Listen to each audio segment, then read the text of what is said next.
Your Honor, this unfit mother has systematically alienated my grandchildren from me. My mother-in-law, Diane Pearson, sobbed dramatically in the courtroom, her voice carrying just the right tremor to sound convincing. She practiced that sob. I'd heard her rehearsing it in my courthouse bathroom just 20 minutes earlier, not realizing I was in the stall next door. Was she really about to present this performance in front of my colleagues without realizing where we were? Judge Harrison, who'd been my mentor for 15 years, looked up from the filing with barely concealed bewilderment. Mrs. Pearson, I need to clarify something. Are you aware that you're suing Judge Miranda Blackstone? The courtroom fell silent. Diane's lawyer, a young man fresh out of law school who clearly hadn't done his homework, shuffled his papers nervously.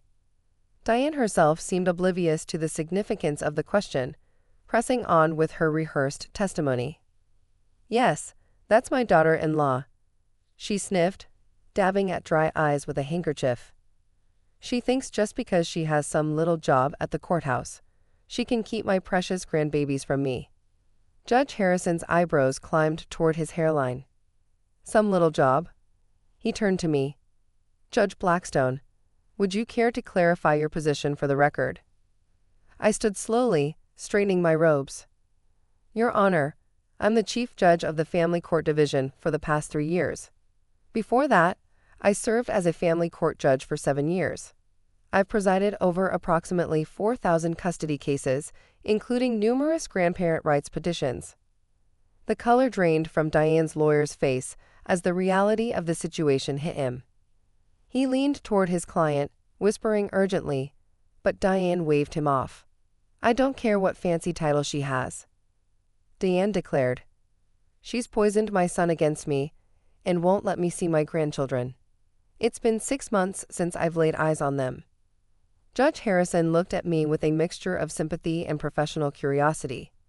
Judge Blackstone, given your position and expertise, I assume there are substantial reasons for the cessation of contact. This was it, the moment I'd been dreading and anticipating in equal measure. Your Honor, there are indeed substantial reasons. I have extensive documentation, including police reports, medical records, and video evidence that I'm prepared to present. Video evidence? Diane scoffed. What video evidence? This is ridiculous. The nanny cam footage from August 15th, I said quietly, watching her face transform. The one that shows you giving my 3-year-old daughter Sophia a double dose of her ADHD medication to calm her down for your church fundraiser. The courtroom was so quiet you could hear the court reporter's fingers freeze over her keys. That was just a mistake, Diane started. In the footage from September 22nd, I continued, my voice steady despite the anger bubbling underneath, where you locked my 5-year-old son Nathan in your basement storage room for 2 hours because he accidentally spilled juice on your carpet. You told him there were rats down there that would bite him if he made noise. He needed to learn. And October 10th, when you drove both children to the mall without car seats, going 85 miles per hour on the freeway while video calling your sister to brag about how you don't follow ridiculous government safety rules. Judge Harrison held up his hand. I think I've heard enough to warrant a full review of this evidence. Mrs. Pearson, do you have legal representation present? Her lawyer stood on shaking legs. Your Honor, I was not made aware of these allegations. Mrs. Pearson assured me this was a simple case of a controlling daughter-in-law. Counsel, Judge Harrison interrupted, not unkindly, I suggest you request a recess to review this new information with your client. But Diane wasn't finished. She stood up, her carefully constructed grandmother facade crumbling.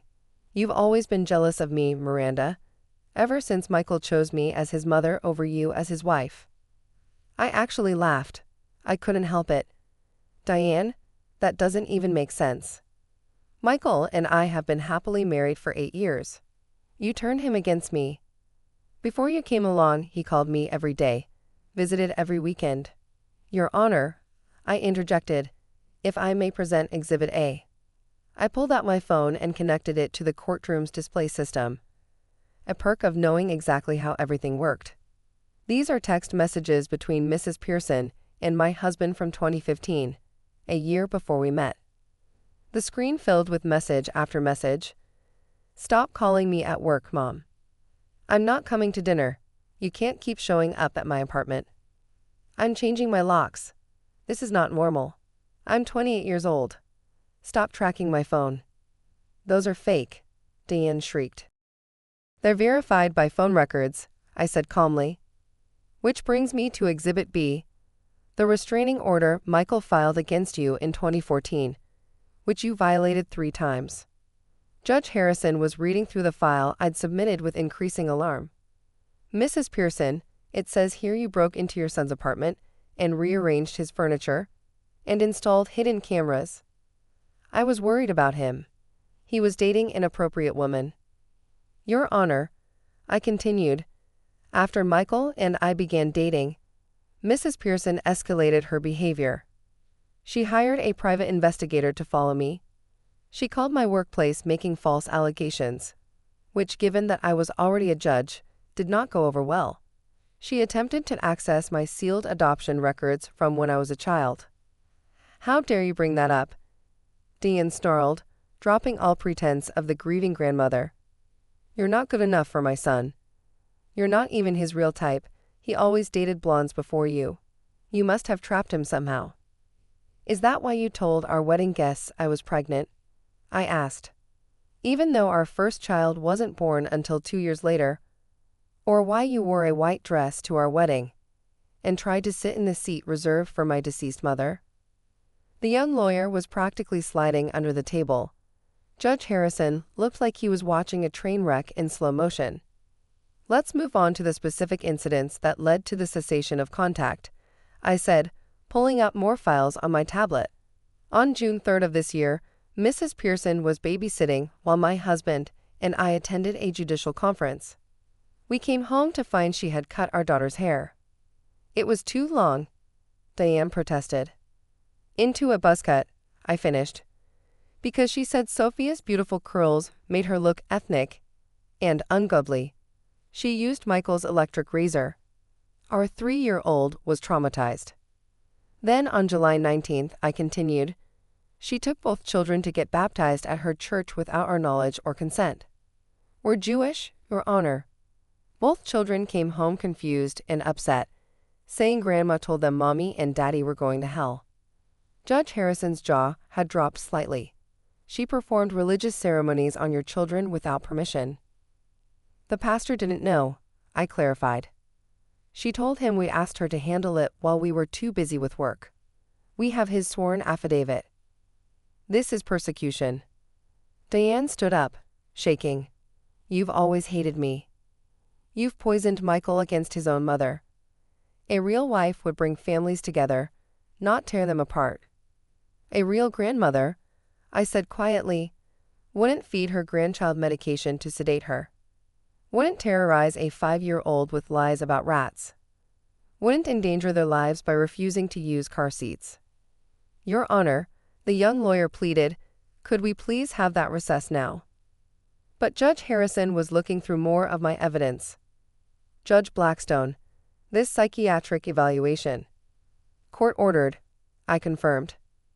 After the basement incident, the diagnosis is narcissistic personality disorder with paranoid features. Mrs. Pearson refused the recommended treatment. Because I'm not crazy, Diane screamed. You're the crazy one. What kind of mother keeps children from their grandmother? What kind of wife turns a son against his mother? The kind who protects her children, I said simply.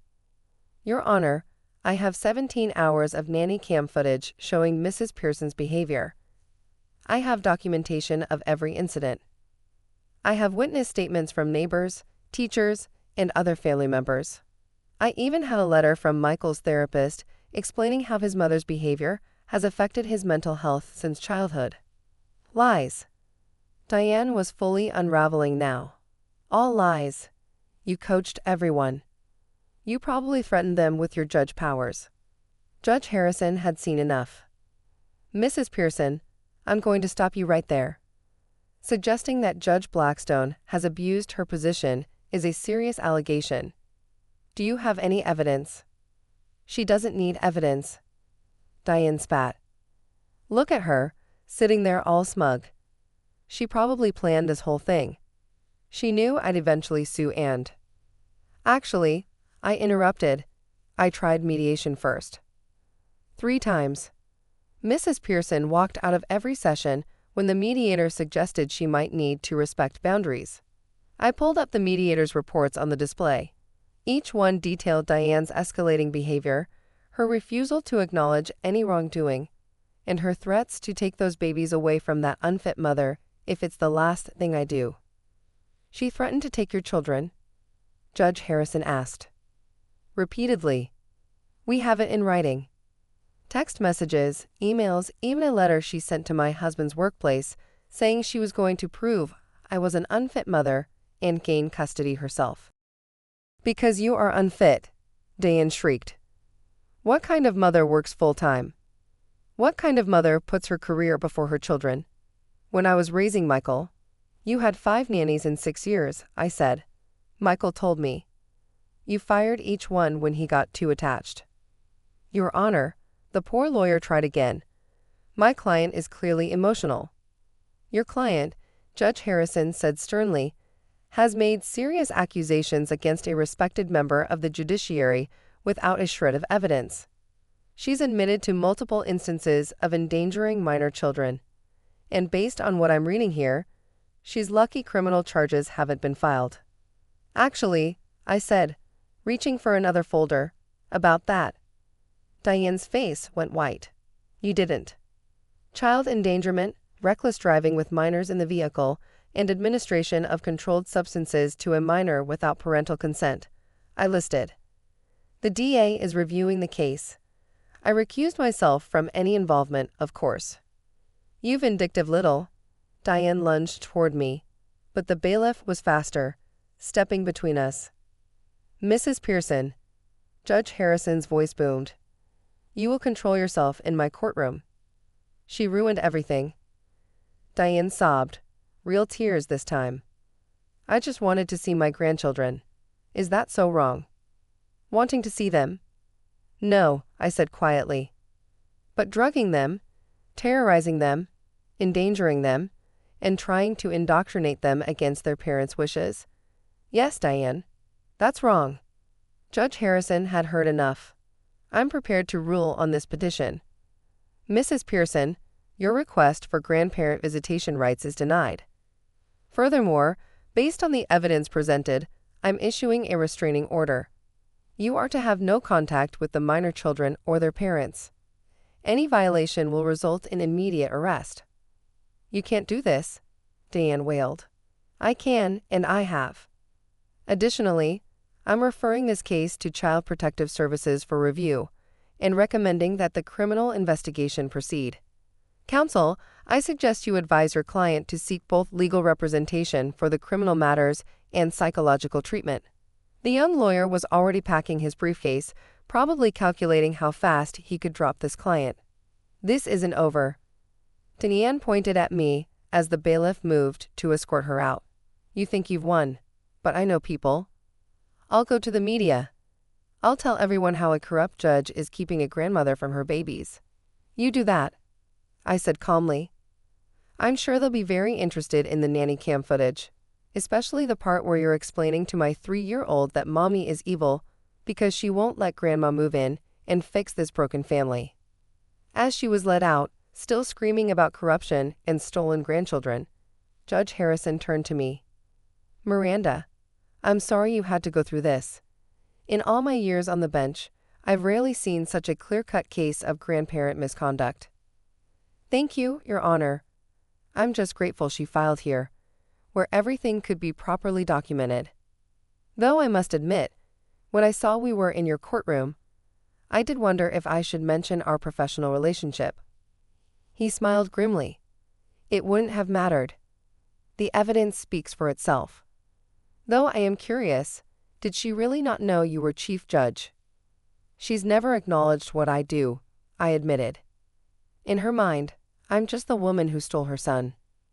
The fact that I have a career, let alone one in law, doesn't fit her narrative. After the courtroom cleared, I sat for a moment in the quiet space. My phone buzzed. A text from Michael. Lawyer called. Is it over? Yes. I typed back. Restraining order granted. Criminal charges likely. We're safe. His response was immediate. Thank God. And thank you. I know how hard this was. Hard? Yes. But as I gathered my files, my carefully documented evidence of a grandmother who'd lost sight of love in her need for control, I felt nothing but relief. My children were safe. That's all that mattered. The irony wasn't lost on me.